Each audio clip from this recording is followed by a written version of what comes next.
place that I think a lot of men overlook in their story is their first exposure to pornography.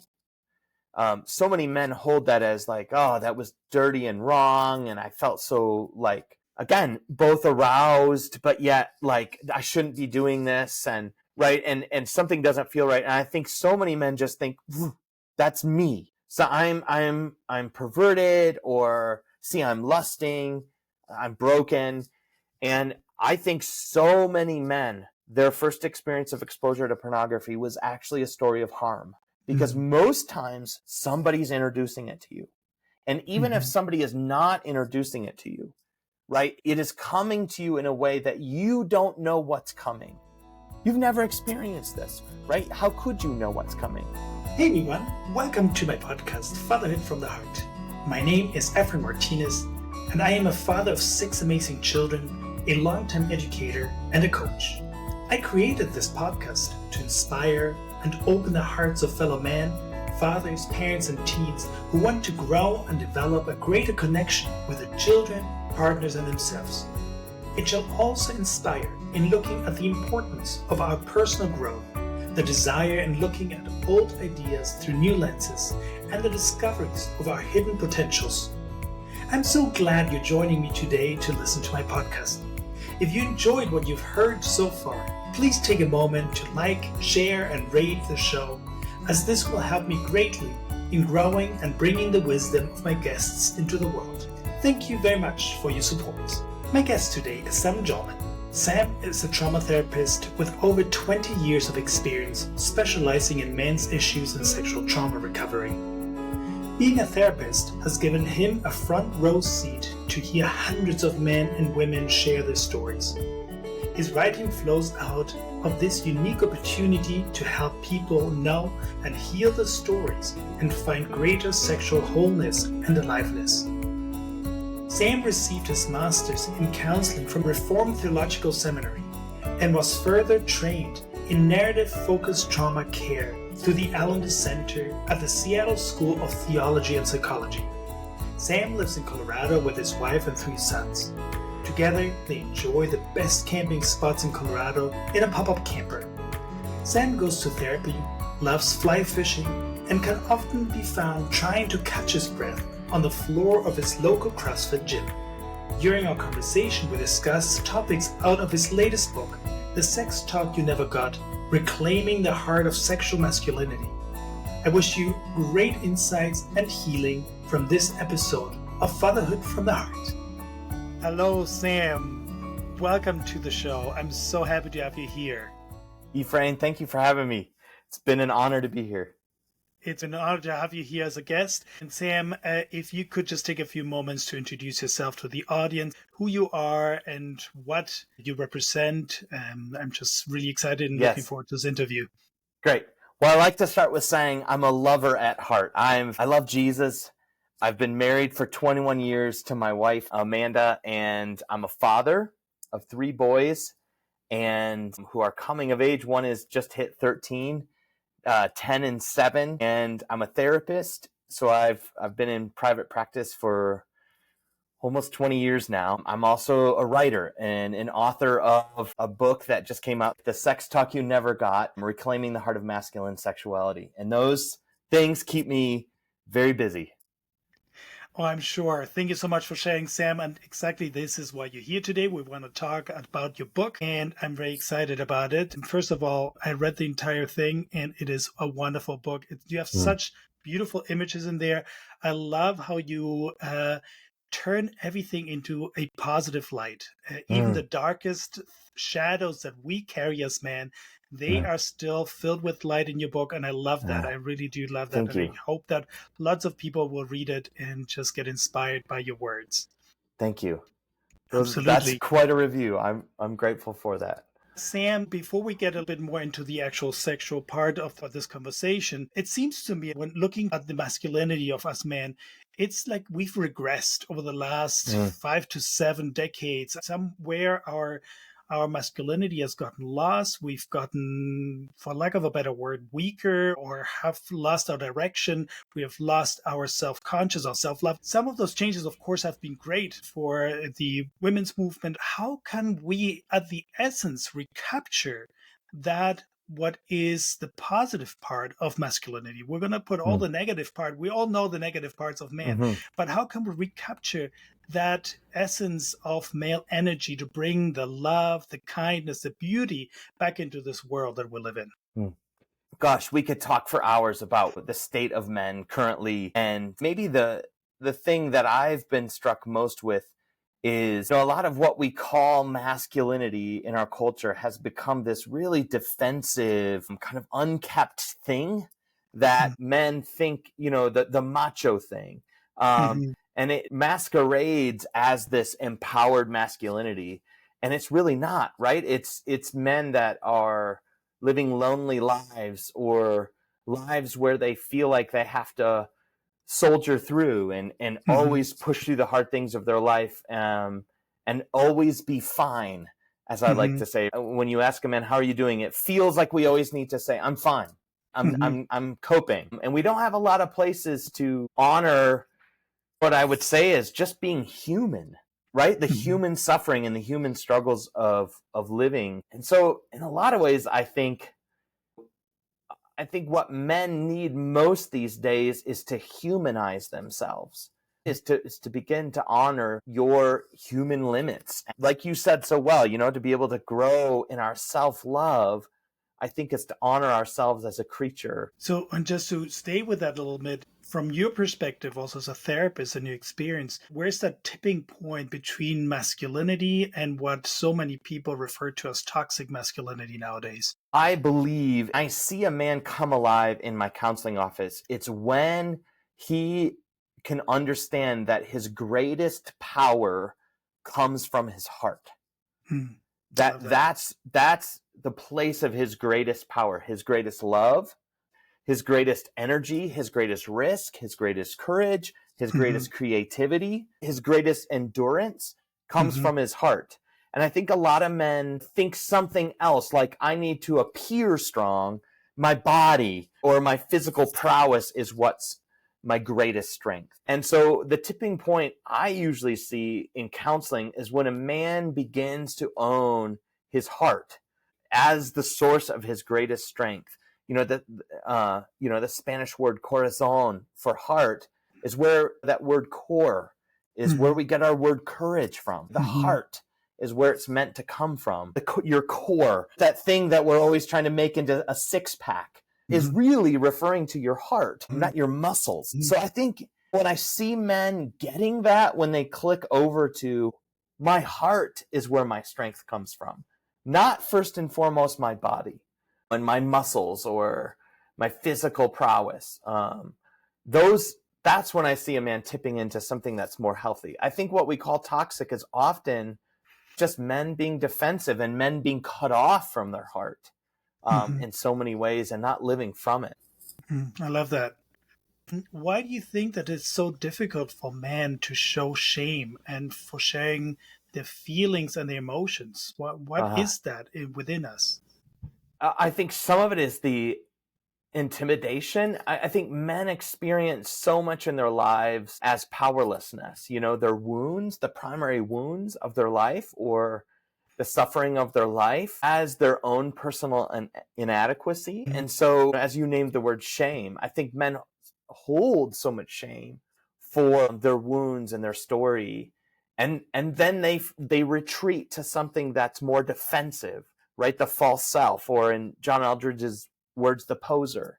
This other image I'm going to present to the world, other than what comes from my heart, because it can feel like, well, my heart was weak, and that's why I got wounded or failed, or Mm-hmm. something didn't work out, that relationship didn't work out, um, or I didn't get that promotion or succeed in the way I hoped. I think men just carry that rather than it going to grief, which would be the healthy way to cope with it. Mm-hmm. I think a lot of men end up just stuffing that stuff and carrying it. We don't, as men, have a lot of places to go feel the more complex emotions of life. Maybe we can be fine, or we can be angry, or we can be happy, but we can't be sad. We can't be defeated or depressed or angry in a vulnerable way, right? It's more in a physical, how we express our anger against a wall versus like expressing it from our heart. I think you're naming well that sense of shame around everything we suffer must be our fault, and as a sign that we're inadequate. And so I think inviting men to get past, like, your story is a lot more complex than that. There's a lot more at play in your own life than just your strength on the line. Mm-hmm. And that word play you use throughout your book quite a bit. Play, yes, and awe and beauty. I love how you just build up. As you were speaking about the awe, was also the time I was traveling through the most amazing, gorgeous landscapes of France. And then I was carrying that awe, and it's just like feeling. I was feeling all of it. So that was awesome. And That's kind of, cool. it's like, yeah, you're right. That is the awesomeness. Yeah, this is the glory. The beauty, and it's like, yes, that is when it's just that breathtaking. There's this fear involved, there's emotion involved, there's reverence about everything. And it's powerful. Thank you for those images. Yes. Sam, many of us carry shame around sexuality. I think that's almost inevitable, at least for our generation still. Hopefully we can help our sons to develop a healthier relationship to sexuality. It often has to do with our own experiences, and it can be through our initiation into our sexual life. It can be because we had certain experiences. How can we go back and help heal that lost moment, the opportunity of learning about the beauty of sex? Yeah.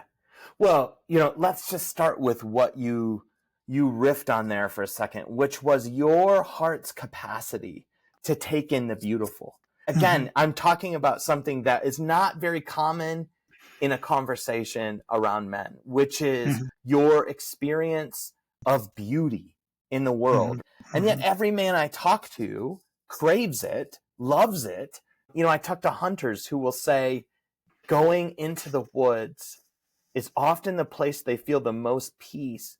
And it's not just because of the hunt. It's often just to get into beautiful places. I have a fly fisherman friend, and he describes it is often not just about catching fish. It's just soaking in these beautiful places. So you were kind of riffing on your ability to take in beauty. I think it starts there for us, right? This innocent ability to take in all the beautiful and sensual things of life, right? If you think about children, their experience of life is highly sensually oriented. They talk about what's hot or cold, what doesn't feel good or does feel good or doesn't taste good or that they love, right? There's embodiment that I think we start life with naturally, as well as just in our play as boys. I was recounting to a friend just last night my love of climbing trees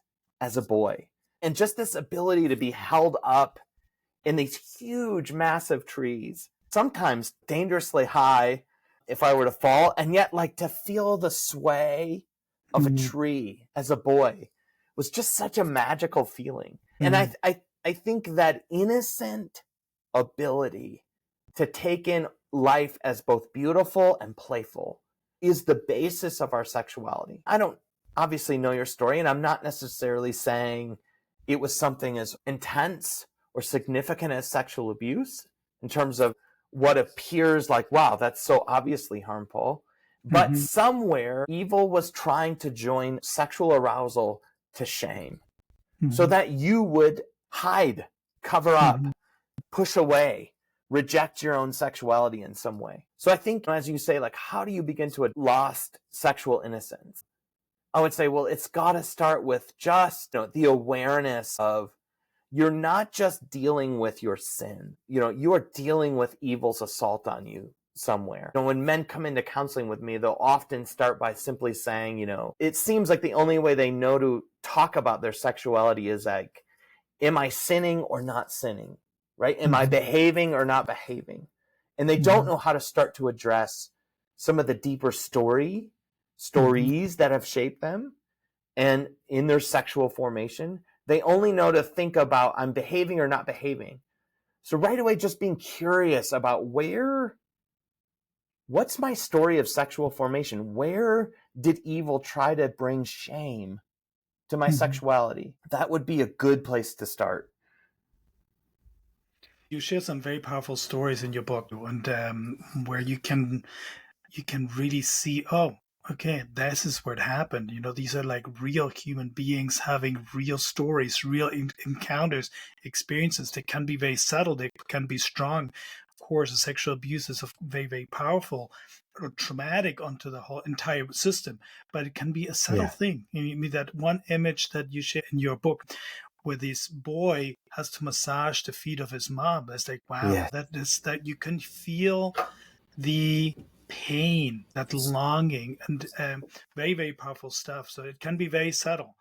Yeah. So just to stay with that a little bit, there's so many forms of sexual abuse, which again in your book you describe several ones that are quite very subtle that I never even thought about, and made me think. It's like going back in my life, okay, where was that for me? Where did I inherit or create traumatic experiences that have shaped my sexuality or my issues around sexuality? I'm not completely pure either. I've also had a lot of challenges around it, and just reading through those pages made me go back and look, okay, wow, this is where it could have started. But looking at, staying with the question of sexual abuse, especially as men, we tend to downplay.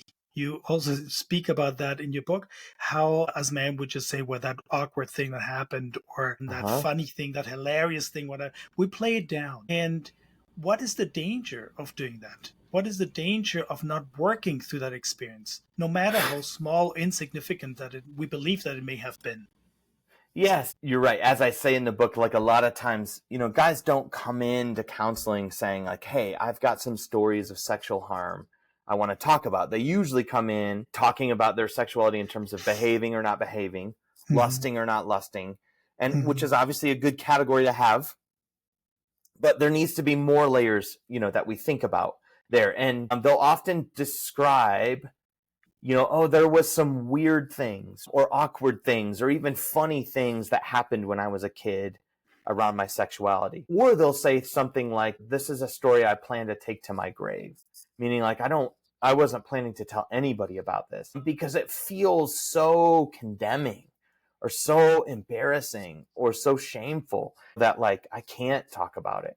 I would say if we just leave our story there, like that's in the past, or like, oh, that's too much to talk about, or that was just hilarious, we end up letting evil hold this power of shame over us.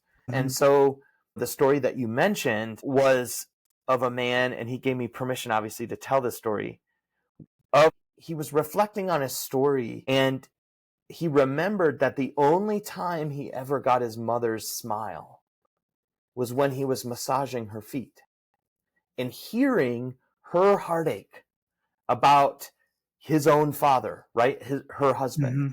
And she would smile and appreciate him, and he felt like he was getting his mother's affection, but he realized that that was so much about her own care, and she was sharing things that were way too heavy for an older boy.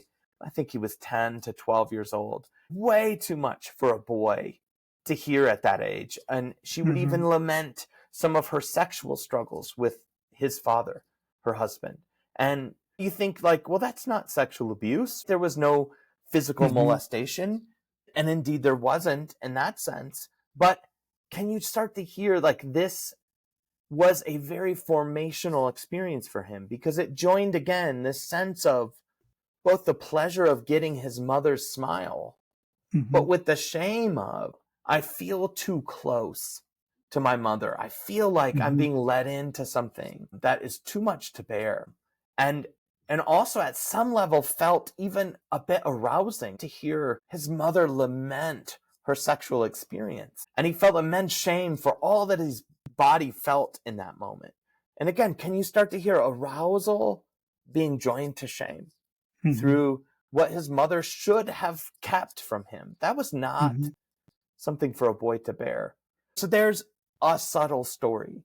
Subtle only in the sense that it doesn't appear on paper to look harmful. Well, he's just massaging her feet, right? Mm-hmm. Yeah, but can you just feel the scene?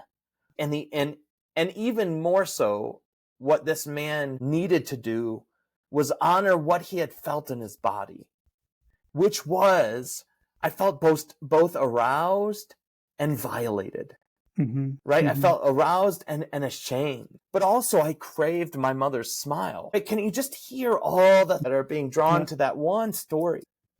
Another place that I think a lot of men overlook in their story is their first exposure to pornography. So many men hold that as like, oh, that was dirty and wrong. And I felt so like, again, both aroused, but yet like I shouldn't be doing this. And something doesn't feel right. And I think so many men just think that's me. So I'm perverted, or see, I'm lusting, I'm broken. And I think so many men, their first experience of exposure to pornography was actually a story of harm, because Mm-hmm. most times somebody's introducing it to you. And even if Mm-hmm. somebody is not introducing it to you, it is coming to you in a way that you don't know what's coming. You've never experienced this, right? How could you know what's coming? I tell a story in the book about a 14-year-old boy who shared this story. He was overhearing his brothers or some classmates at school they were talking about girls they were interested in. And he realized he didn't know how to kiss a girl. And it scared him, right? Like, I don't know how to kiss a girl. And so where did he go? He went to Google, to the internet, to look up how to kiss a girl, right? What could be more innocent Mm-hmm. than that curiosity? And of course, what popped up in Google was pornography Mm-hmm. because of search engine optimization Mm-hmm. by these pornography websites. And it became his first step into pornography. And we might say, well, gosh, nobody was there. How is that a story of harm? He did it. He looked it up, right? But he had no idea. And in many ways, the harm there is coming from these pornography websites. And that young man did go to his parents after a few months to disclose, I'm scared of what I've Mm-hmm. seen. And I did not know this was coming. And what a beautiful rescue that was then for him to be able to talk to his parents. But I mean, can you just start to hear if we said, well, that's just that boy's fault? No. What an innocent question. And again, does Mm-hmm. he have participation in looking? Well, at some level, eventually, right? The repetitive looking. But to start with, I would say there is harm coming in a way he did not see coming. Mm-hmm. And I think that's true of all of our stories in some way, somewhere. Absolutely. Absolutely. Yeah, right here, and I hope I'm not overstepping my bounds here, but I had an interesting experience a while back as a family where with a family conversation, and my mom said, as long as none of my children were ever sexually abused, I'm just happy. And at that point, I spoke up and I said, well, you know what? I was. Mm. And at that moment, it was just absolute silence. And no one said anything, and we moved on to the next subject. And to me, that was Oh, just such an interesting experience, and just because it was a moment where no one could do anything with that information. And I did speak with my brother; he was there as well, and he said, "Well, but I don't remember anything bad. Nothing happened." yeah. And it's true, nothing happened. It wasn't a violent act. We weren't beaten or anything like that. But still, we were. I mean, I was 4 or 5, something like that. Mm. And it was a 14, 15-year-old girl who did Wow. sexual acts on us. And so, yes, was there any particular harm? Maybe not on a level where we were injured, but it is still something that happened to which we were not ready for. Yes. And so how do how do you bring it to a consciousness where it's like, okay, yes, you don't feel harm, but somewhere in there must be something. I know there is Yes. for me, right? Yes. Yes. Efrain, what a powerfully brave moment for you. to break the silence. You're making such a powerful point too, that trauma, wounds are not just about what something looks like on paper, right? Well, there was no physical harm. We weren't beaten, right? So there's no problem, right? You were okay. And yet what I would want to mark is we need to pay attention to what our bodies experienced in a moment and what our hearts experienced in a moment. Well done that you are breaking the silence, even against, right, what can sometimes feel like the binds of a family, which are, there's no room for this to be out in Well, the open. it wasn't at all on that level. It's just, I think in that case, my mom was just completely overwhelmed. It's like, what does she even do with that information? And yet I do know that it has, on a certain level, impacted my view or my sexuality, or later in my darkest parts of life, also probably harmed other people along the way, unwillingly. But nonetheless, I'm sure that was part of it.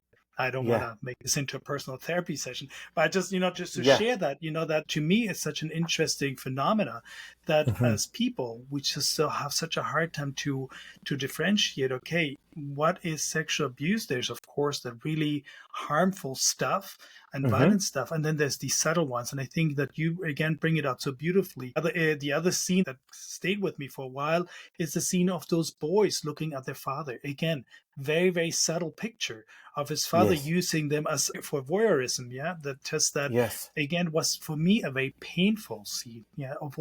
Even though nothing happened, it's a very, very powerful scene just to see those boys, that longing and that agony in many ways, and that pain in the hearts. So that's something I think is very important for people to looking back in their lives and see, okay, what happened to me that I have become this and this person, whatever it may have been. And, everyone has their own sexual story. Right.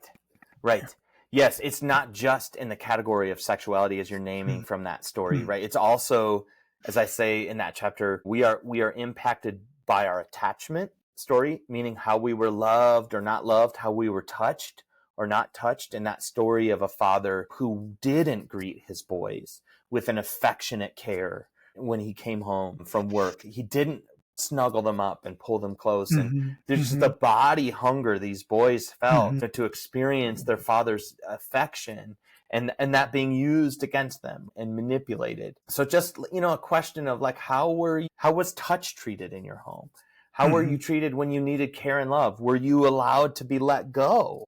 Did it feel like the hugs were forced? Right? There can be the opposite side, as I shared too, of somebody who feels they have to have forced affection with their parents. And then as well, just the treatment of your body. How were body parts talked about? How were sexual body parts talked about, right? Were you given the names for your genitalia? Or was there a blessing of like, this is good? As I share in the book, there are people, to where, your private parts were almost swear words. They were like as profane as a swear word, and you couldn't say the actual words. You just think about, like, again, am I saying that this was evil intent by the parents and they were doing horrible harm? No, I'm not saying that the parents were evil. But is there also at the same time brought to someone who could not use body parts for their genitalia without it being treated like a swear word? Yes, there's shame being brought there so clearly. Absolutely. And so, just things like that of, it's not just in the category of sexuality. It can also be in the category of play, how you were invited to play or not play, how your sensuality was treated, how your pleasure was treated. All of those things impact just how we grow into becoming full-hearted lovers as men. You did bring up pornography just a little bit ago, which is a huge problem in society. I don't know any man who has seen or engaged in pornography that has afterwards said, I feel great. Usually there is just a moment of shame and feeling empty, maybe even disgusted with yourself, right? Right. How can we reclaim our own power and begin to heal an addiction if it's developed into an addiction, which, it has for many people? Yeah. Yeah, I think starting with recognizing it's not just it's not just an addictive behavior, that it's not just habit is maybe what I mean there. Like, well, you just got into a habit and now you're stuck in that habit. Sure, there's ways in which we get habituated to it, but I would want to invite some conversation around, you are reenacting something of your own life. There is something that you're bringing to that moment that is a reenactment of your own story. It is never just, well, a lot of guys will say, well, it's just lust and overactive sex drive, and I acted out, and it's treated in a very behavioral way. And there's something to that confession. Mm-hmm. It is lust, but I want to invite guys.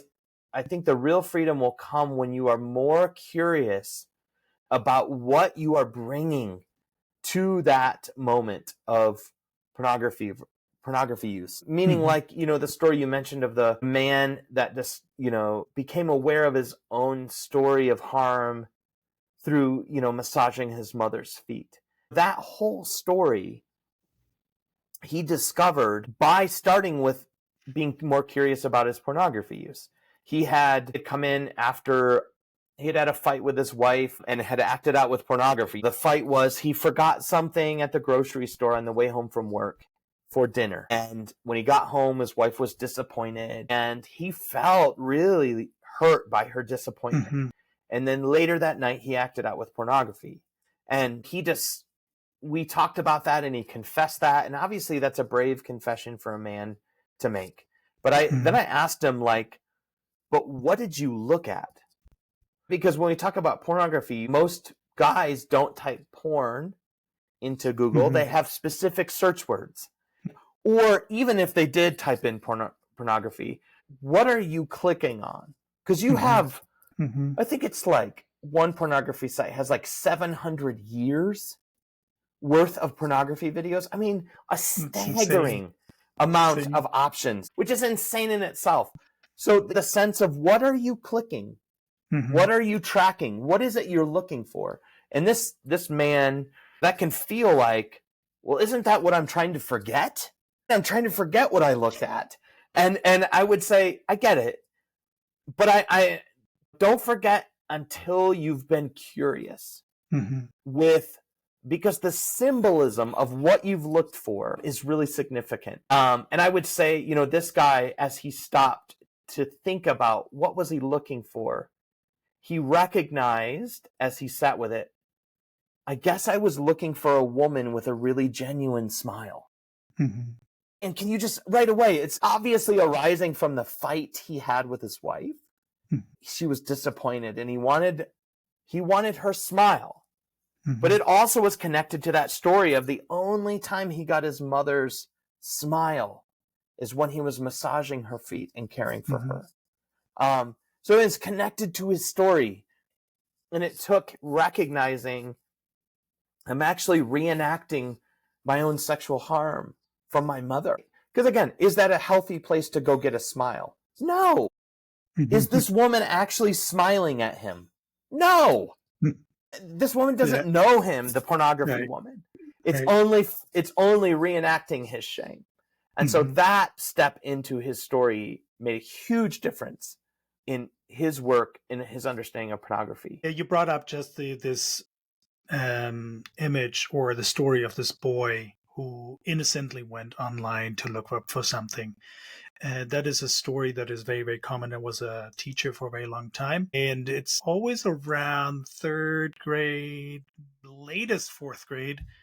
There was one or the other parent or multiple parents who got into arguments with each other. Why? Because one of the children had discovered pornography, and of course then become curious. When one child starts talking, then the next one wants to know more.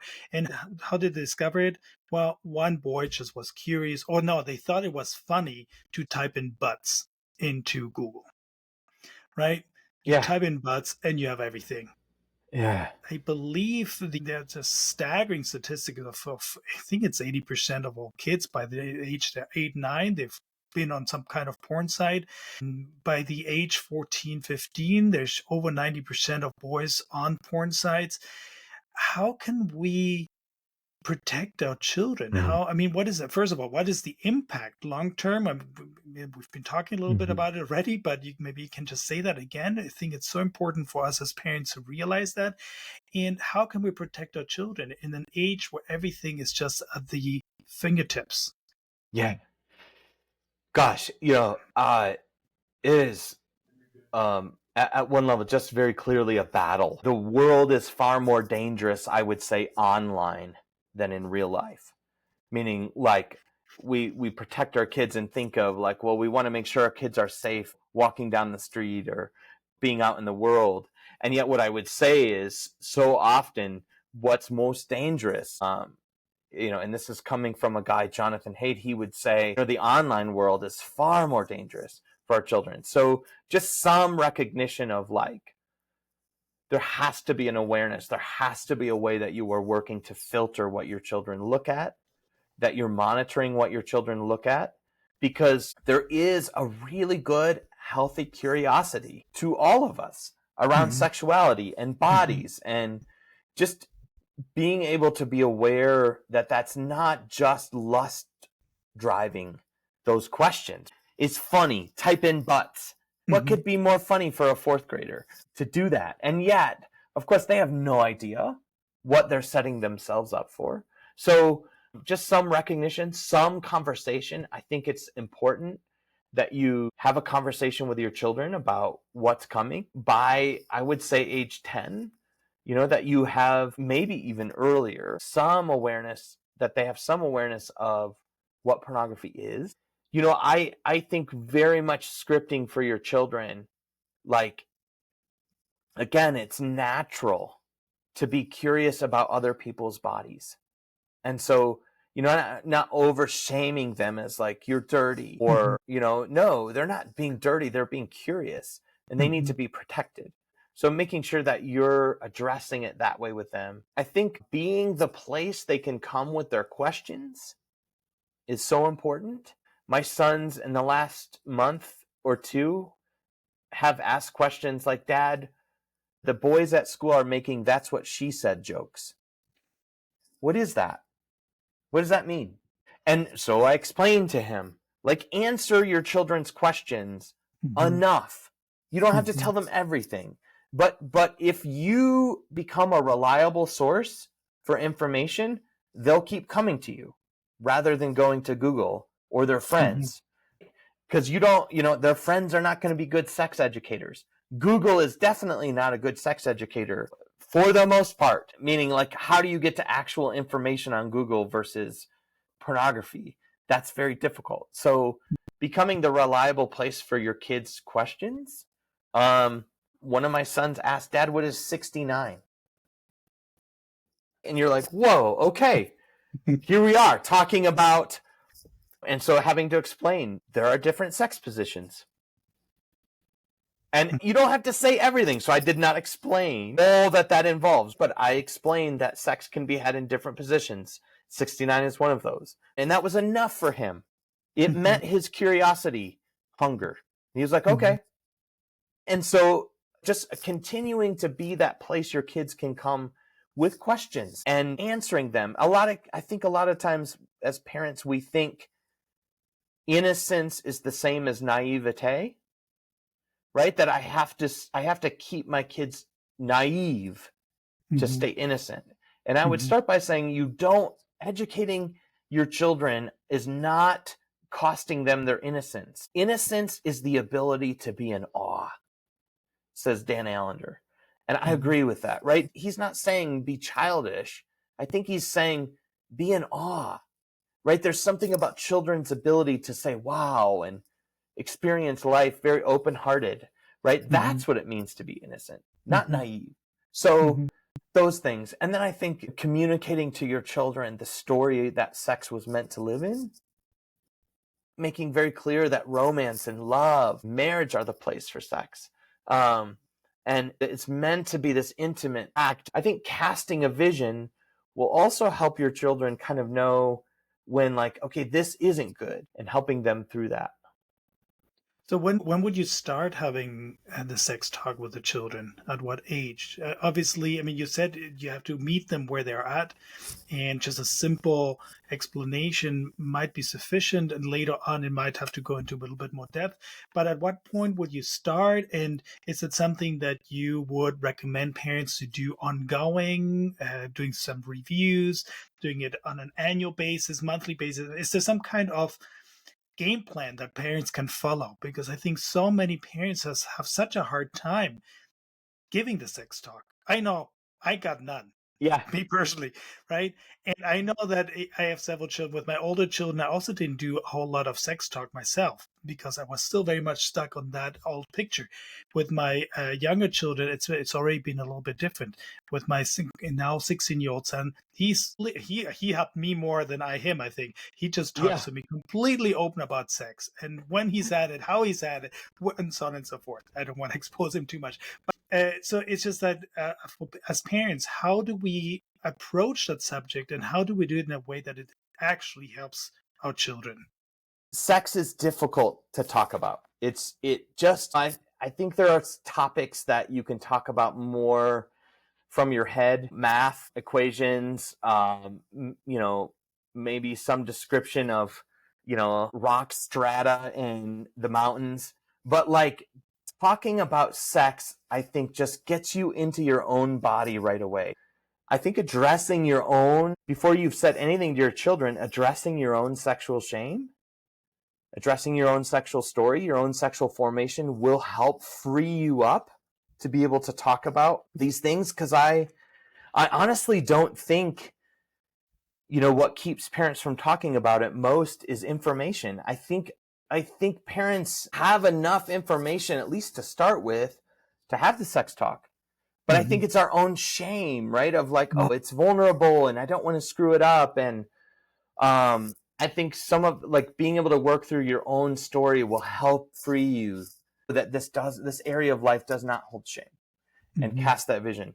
The second thing I'd say, again, at some level, just starting with, as I talked about, being able to have body conversations with early on, like when children are young, being able to just talk about bodies as good and sacred, right? And that's why we wear clothing. And when you have a 2-year-old that wants to rip off all their clothes, to come back to saying, well, obviously that's cute and innocent, but like we cover our bodies because they're sacred, not because they're dirty. And coming to bless bodies early on. And then again, I would say tracking with your children's questions. Where do babies come from? What are these balls underneath my penis, Dad? Was a question that my boys asked. And being able to explain what testicles are and what do they do? Well, they create cells called sperm that are part of creating babies. Well, how does that work? And again, these were not questions that were all in the same conversation. The vision that I think is best is, to think of the sex talk not as one talk, but like 100 mini talks, Mhm. right? Like, what are these balls underneath my penis? That's a 1-minute sex talk. And Mhm. I don't have to say everything to explain what those are. You're just trying to meet their hunger, the hunger of their curiosity. You don't have to say everything all at one time. But I think, and again, this is not a hard and fast rule, but somewhere 7 to 10, I think Mhm. most children understand or are curious enough to want to know what sex is. So I think somewhere 7 to 10, it seems to be that's when there's a time to just explain the basics, the mechanics of sex, right? Like, here's how a baby is formed. This is what sex is. And with my boys, we did it. We did a little book called The Story of You. And it was a book that just explains sex in the context of love and, Mhm. a married couple, and meaning like it's not just the mechanics, Mhm. it's the story that it lives in, meaning the Mhm. poetics, Mhm. meaning the romance. Like, what's the story of sex, not just the plumbing. So casting that vision, obviously there's so much more to say.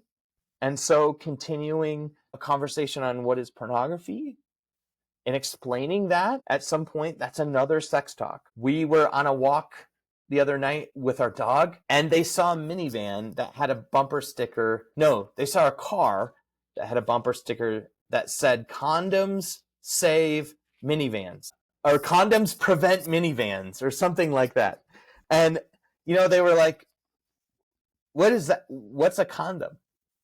I don't understand it. Right. And so we're on a walk. And so we did a 1-minute conversation on what is a condom and what is protection. They didn't want to have an hour-long talk about it. They wanted a 1-minute explanation. Yeah, I think, just understanding God made us curious about sexuality, and that's a healthy and good thing. And if you try to meet your children there and even kind of predict it, I think that's the best approach. Thank you. Sam, if you had the opportunity to go back in time and speak to your younger self, what would you tell him?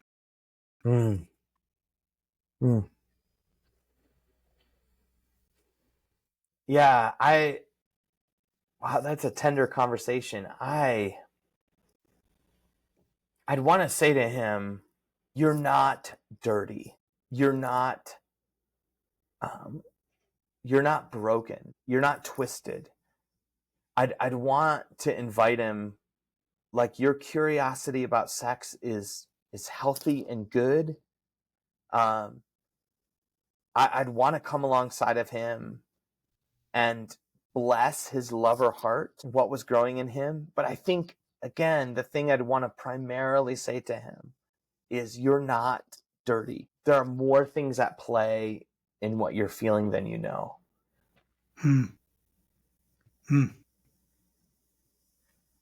Wow, thank you. If you, or is there anything that you would have liked to hear from your father that you never did?